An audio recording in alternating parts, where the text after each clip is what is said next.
کیا ان لوگوں نے اللہ کی مخلوقات میں سے ایسی چیزیں نہیں دیکھی جن کے سائے دائیں سے بائیں کو اور بائیں سے دائیں کو لوٹتے رہتے ہیں، یعنی اللہ کے آگے عاجزی سے سجدے کی حالت میں رہتے ہیں؟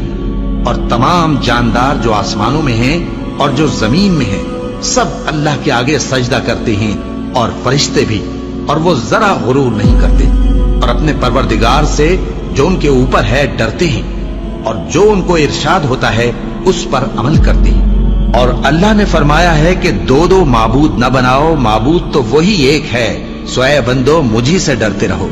اور جو کچھ آسمانوں میں اور جو کچھ زمین میں ہے سب اسی کا ہے، اور اسی کی عبادت لازم ہے، تو تم اللہ کے سوا اوروں سے کیوں ڈرتے ہو؟ اور جو نعمتیں تم کو میسر ہیں سب اللہ کی طرف سے ہیں۔